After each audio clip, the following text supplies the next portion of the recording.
Did I scare you? Trying something a little different since my last movie review got copyrighted. Uh, so, this is a mask off moment. How you doing, everybody?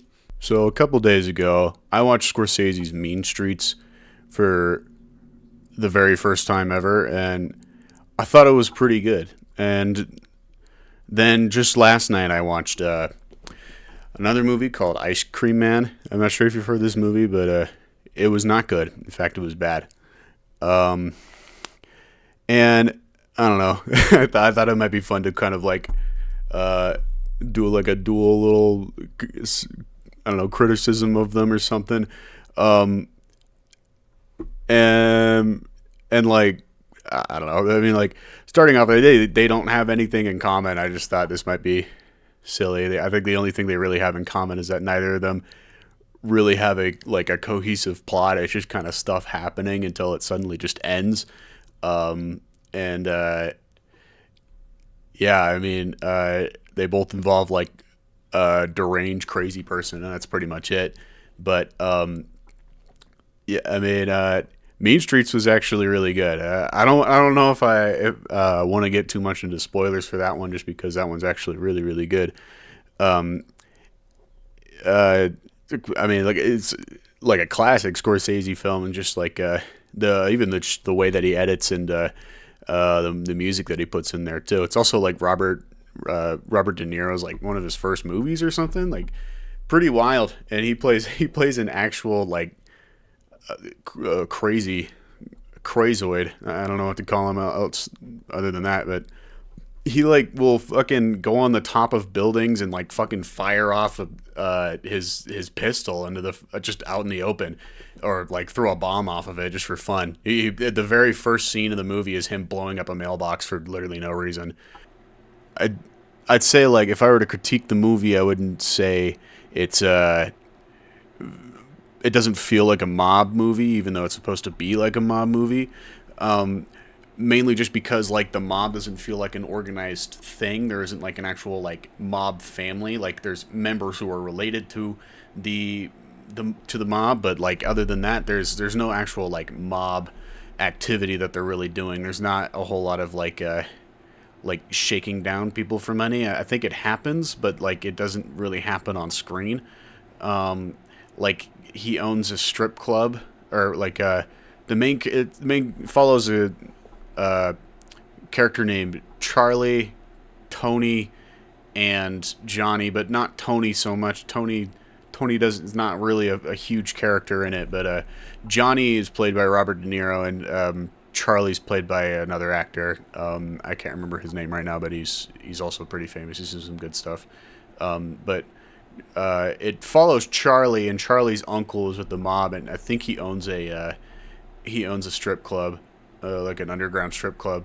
Um, but like I don't know, like there isn't a whole lot of mob stuff that happens other than just like they're in a mob.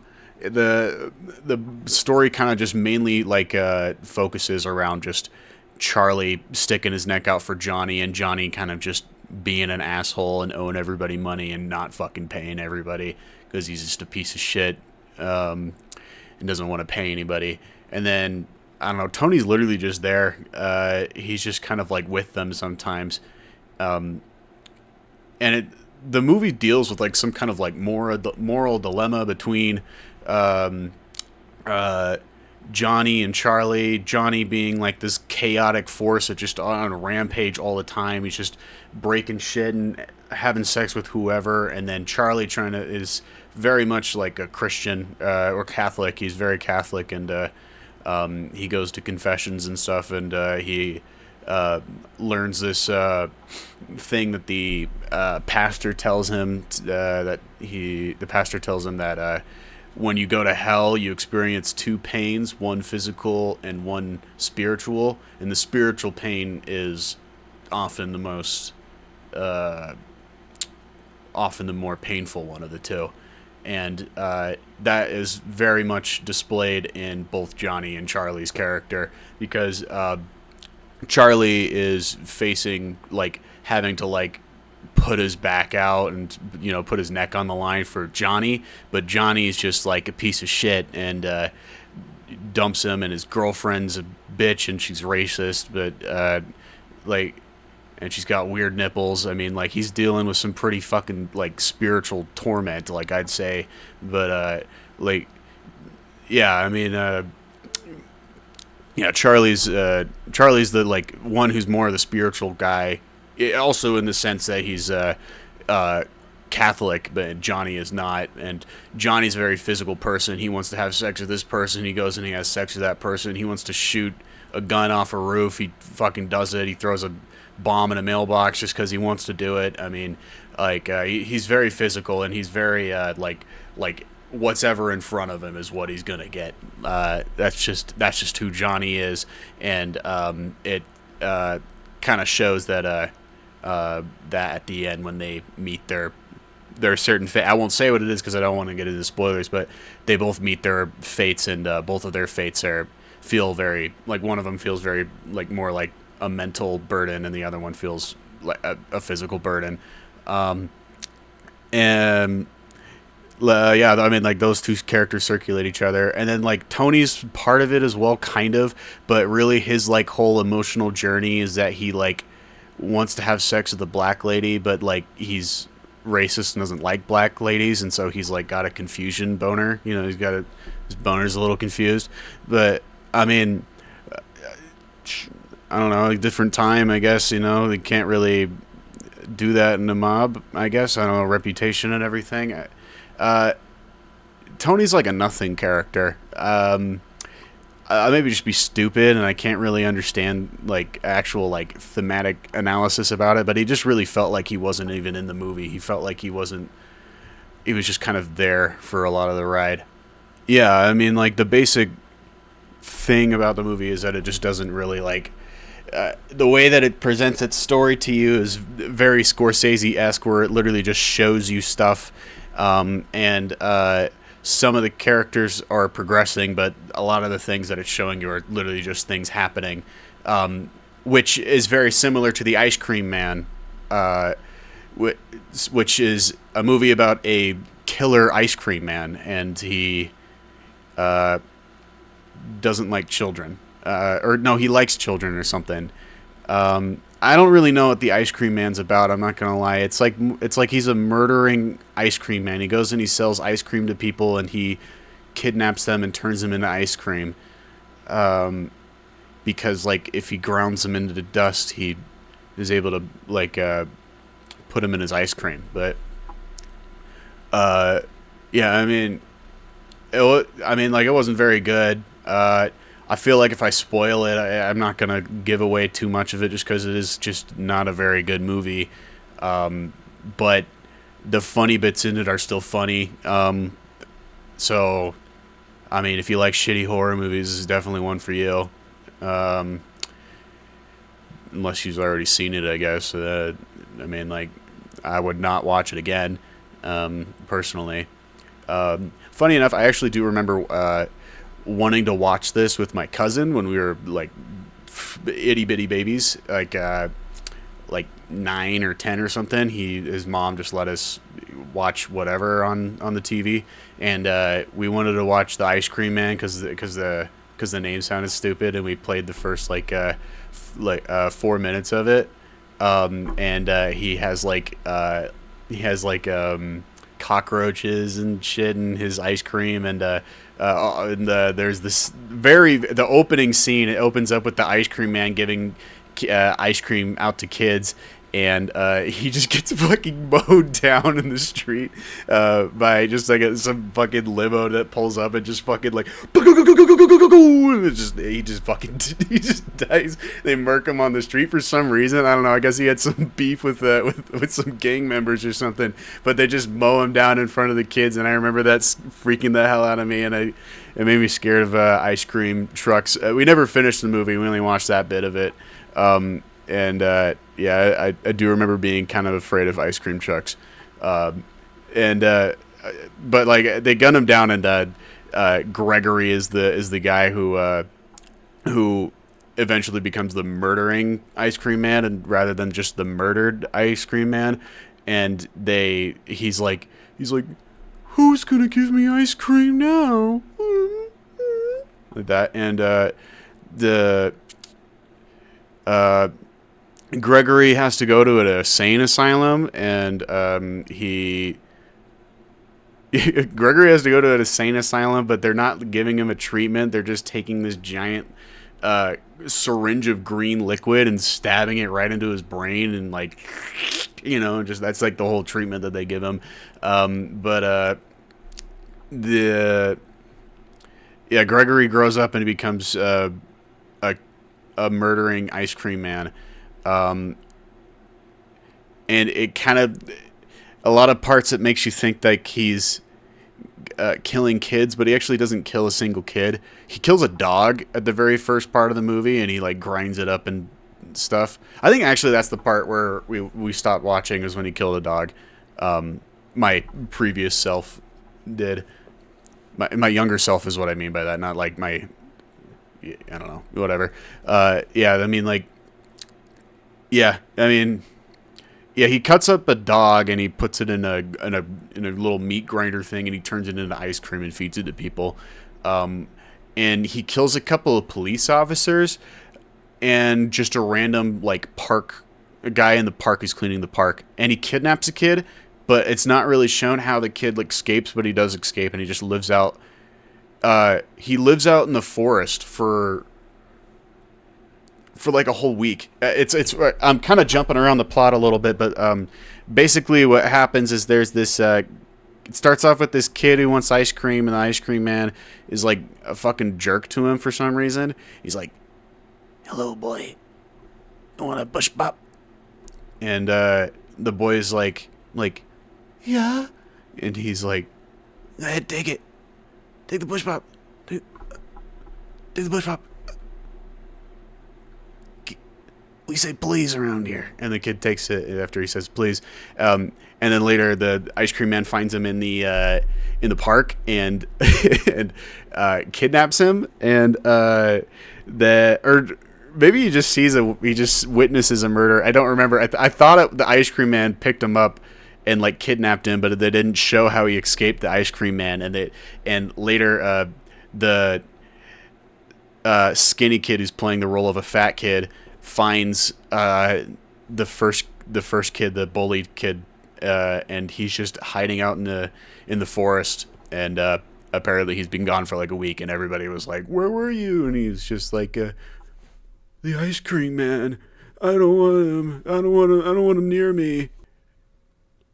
The fat kid that I said, who doesn't look fat for the entire movie. He's just called the fat. Everybody just calls him fat ass every time he appears on screen. But he's not fat. He's like he's decently skinny, especially for like a kid too.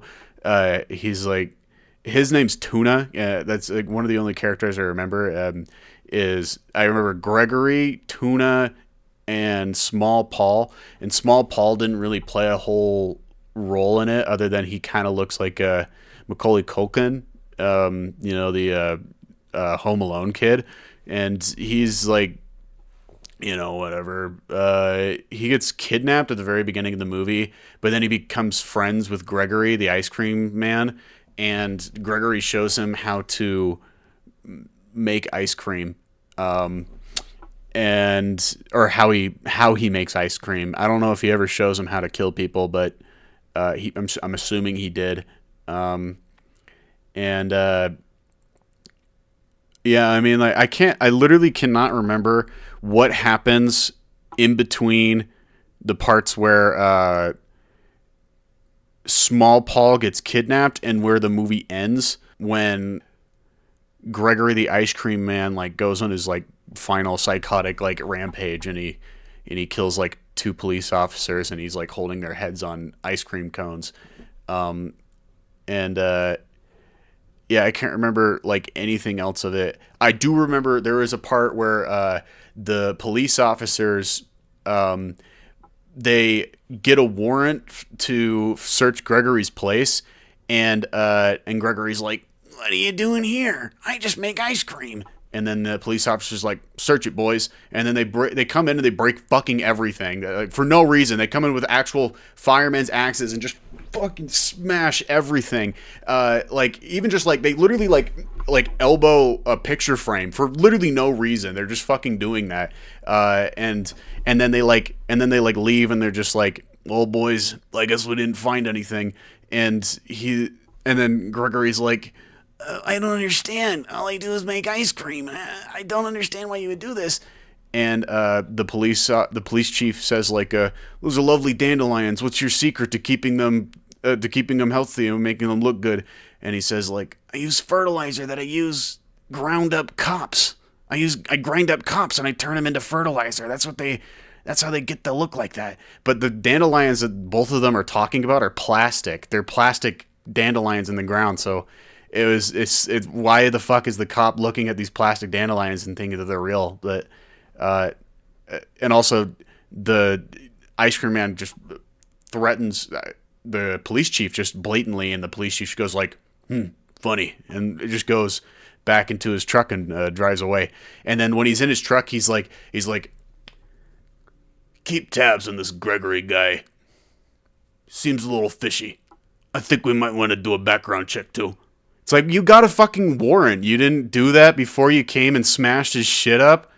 Like, if you really do think this guy is a fucking kidnapping murderer, if he's, like, kidnapped and murdered kids, you'd probably fucking do that first before you came in and smashed his shit up. But, it's stupid. And the other part I remember, because, like, it's literally just shit happening. There's a fucking part where Tuna... the fat kid they're all on their bike and they go to Gregory's like ice cream truck so they can take pictures of it so they can show that there's dead bodies to the police or whatever. They go on their bikes and they drive up to the ice cream truck. There's like a girl with them and she's the one who took all the pictures. Then but when she gets into the ice cream truck, she like tells the other kid with them, she's like, hey, Meatwad or whatever your name is, you got to keep lookout for me so I don't get murdered by this guy. And Meatwad's like, you got it. And then she closes the door and he just immediately runs off. And then like he runs into Tuna and Tuna's like, where's the girl? Where'd she go? And she's like, oh, she's at the fucking murdering, kidnapping guy's fucking ice cream truck. And then Tuna's like, what are you talking about? Ah! And he drives his bike, and while he's driving his bike, the police car is like in front of him, and he goes, ah, ding, ding, ding, and a fucking rocket shoots out of his fucking bike, and it like hits the cop car, and the cops are like, Jesus Christ, the kid's got a gun, and then like snap transition, he's just in the back seat with them already, and they're just like, when are you gonna learn you can't shoot rockets at police cars? I mean, it's so fucking... It makes no sense. It's literally just boom, boom, boom, boom, boom, like the whole fucking way through the movie. Even just to drive that home even more, the police officers find out that Gregory has a history with mental illness, and they find out what mental institution he went to, and they go to the institution, and it's just littered with insane people everywhere. Like, they don't even live in their own rooms. They just are everywhere, and it's like a shithole, and it's just like an abandoned like place. I don't understand why they don't just walk out, but all the insane people the police officers are like, this is fucking scary, and then we gotta get out of here, but they are not in any hurry to get out of that building. They're walking as slow as possible to get out of the building, and there's like a couple crazy people up behind them, and they're like, I'm crazy, and then you see the one police officer is in actual danger because some of the inmates are like throwing hands at him, and he like quickly like boom boom boom like does some Batman shit on them and like knocks him out, and he's able to get out of the institution, and he gets it to the police car, and he calls in, and he's like, we're gonna need some backup, and then he looks and he sees I think it's the police chief is still inside the building, and he can see him through the window. And the whole time, the other police chief is just walking as slow as he can, while the like inmates are just like kind of like a foot behind him and like going, doing their crazy thing or whatever. Like they're doing their best Hannibal Lecter impersonations, and he's in like literally no danger at all. I don't even think they throw a punch or anything at him. They're just like creeping him out. And then he like looks upstairs in the balcony window, and the fucking police chief just pulls out his gun and just starts fucking shooting them in the hallway. Like, it doesn't. I don't think he was in any danger at all, but he just fucking opened fire and started fucking killing him. And then he like comes down, and he's still walking super slow. He walks out of the building, and he just comes over to the car, and they get in it and drive away without like any impedance at all. They just fucking drive away safe and sound. It's just so fucking, I don't know. That seemed, it was cracking me up so bad. And then near the end of the movie, the kids are able to, I don't even fucking remember what happens near the end of the movie because it's just so fucking insane. But like the kids go to Gregory's ice cream shop for some reason, and because Tuna got kidnapped, so they went to go rescue Tuna, and while they were there, the police also show up, and they get bonked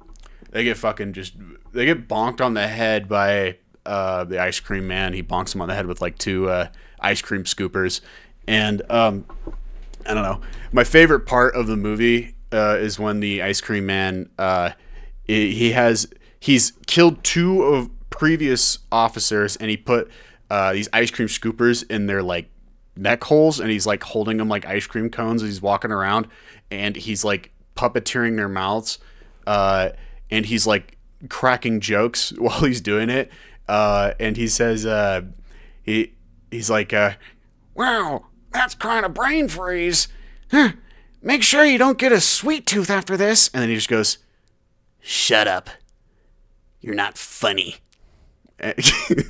He's talking to himself.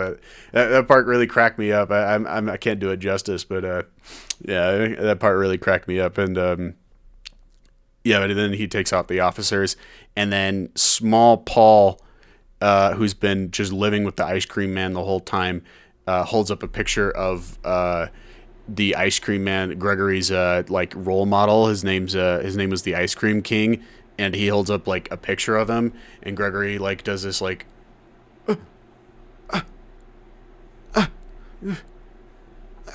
Ice Cream King, please, can I get some ice cream? And then Small Paul like pushes him into this giant ice cream maker, and it chops him up and turns him into ice cream, and that's how the movie ends. It does a one final shot of all the kids meeting up at the end, and they're like, where's Small Paul? And they're like, he's still in the mental institution. And then it shows Small Paul, and he does this like,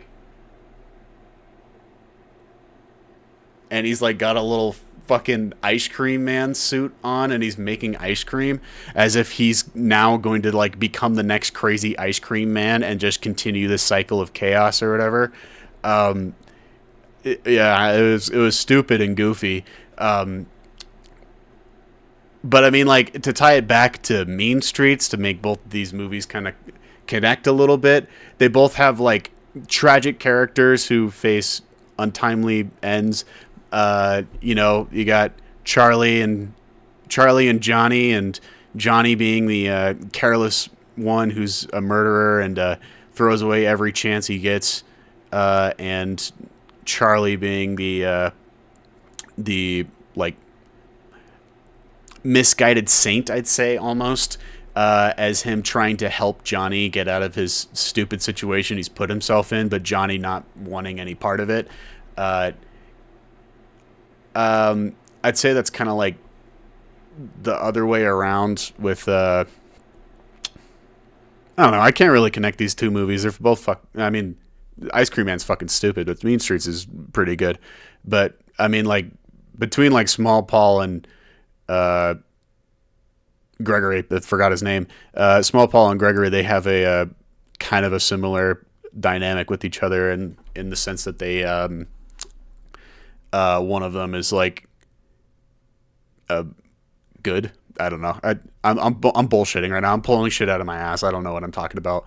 The Ice Cream Man had this really weird Pied Piper theme too. I just want to put that in at the very end of this because it was fucking stupid. But yeah, Ice Cream Man has this really weird like Pied Piper theme, and they can't really make up their mind about the Pied Piper. Like they can't really understand if they want to inverse the story and make it bad, or if they want to make the Pied Piper good. If he's like supposedly this like moral good, but like turned tainted or something. Because like they say, they tell the story of the Pied Piper at the very beginning. Small Paul tells the story of Pied Piper about how he led the rats out of the city, and he drowned them all in a lake, and like cured the town of rats or whatever. And then this creepy park guy who gets immediately killed by Gregory like 2 minutes later, like tells him like, "Oh yeah, well, I thought that he also tried to kill the kids afterwards because the parents wouldn't give him payment." And then he freaks out all the kids, and they're like, "We gotta go home now." And then they get on their bikes and leave. But then I don't know, like, so they're trying to do this thing where like the Pied Piper like stories actually where he's like evil, but they like that's what they tell you at the beginning, is that he's like an evil guy. And then later they say like they say something like, Gregory the Ice Cream Man, he's like if the Pied Piper was evil, but like based on the story at the very beginning, he was already evil, you know what I mean? And then later Small Paul says that the Pied Piper drives away evil, which isn't true either, because he lures in evil. If you're like saying that the rats are evil in that story, you're saying that he lures them in by playing it like on the flute or whatever, which is kind of like, I guess it's kind of like, if I think about it like that, it's kind of like the devil more like, honestly, because like, I don't know, devil's like a tempter of evil, which ultimately leads you to drown, damnation or whatever. I don't think that the Pied Piper's about that, but I'm just saying, like, if you were to take that idea of the rats being evil, he's not driving away evil, he's luring in evil to be killed, I guess. So I guess, I guess maybe the movie has a point, but it's still bad. So I don't really care. But I don't know. That's about it. I mean, yeah. I mean, Mean Streets is the better movie. Please watch Mean Streets, but watch Ice Cream Man too if you like gore. Well, the best gore in the movie is when he chops up a dog. Like that, like actually looked like sick. It kind of made me feel gross. But I mean, you're not getting much out of Ice Cream Man, but you'll probably get something out of Mean Streets. So yeah, I'd say watch Mean Streets, but don't worry about Ice Cream Man unless you like that shit. Anyway, peace.